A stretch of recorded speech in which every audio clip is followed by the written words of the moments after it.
আর ভোটে আইন শৃঙ্খলা বজায় আরো কড়া কমিশন। সরকারি সব সিসি ক্যামেরায় নিয়ন্ত্রণ নিচ্ছে কমিশন। সিইও দপ্তরের কন্ট্রোল রুম থেকে সিসি ক্যামেরার নিয়ন্ত্রণ, সেই বিষয় নিয়ে আমরা কথা বলবো সোমরাজের সঙ্গে। সোমরাজ, আইন শৃঙ্খলা বজায় আরো কমিশন, সরকারি সব সিসি ক্যামেরায় নিয়ন্ত্রণ নিচ্ছে কমিশন, কি জানা যাচ্ছে? দেখো, কমিশনের তরফে নজিরবিহীন পদক্ষেপ করা হচ্ছে। কলকাতা পুলিশ, রাজ্য পুলিশের যত সিসিটিভি ক্যামেরা রয়েছে সেই সিসিটিভি ক্যামেরাগুলি নিয়ন্ত্রণ নিচ্ছে কমিশন। মূলত বিধানসভা ভোটকে সামনে রেখেই এই সিসিটিভি ক্যামেরাগুলি নিয়ন্ত্রণ নিতে চলেছে কমিশন। রাজ্যের মুখ্য নির্বাচনী আধিকারিকের দপ্তরে কন্ট্রোল রুমের মাধ্যমে সরাসরি সেই সিসিটিভি ক্যামেরাগুলির নজরদারি করতে পারবে নির্বাচন কমিশন।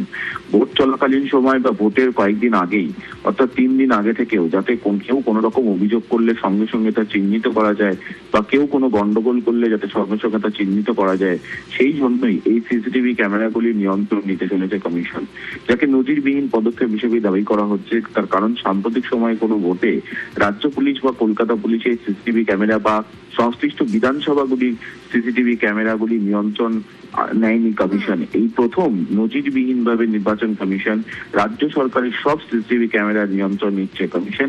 তার কারণ, যাতে ভোট চলাকালীন সময় বা ভোটের কয়েকদিন আগে যাতে কোনো অশান্তি ঘটলে বা কোনো রকম অভিযোগ হলে সঙ্গে সঙ্গে তার চিহ্নিতকরণ সম্ভব হয়।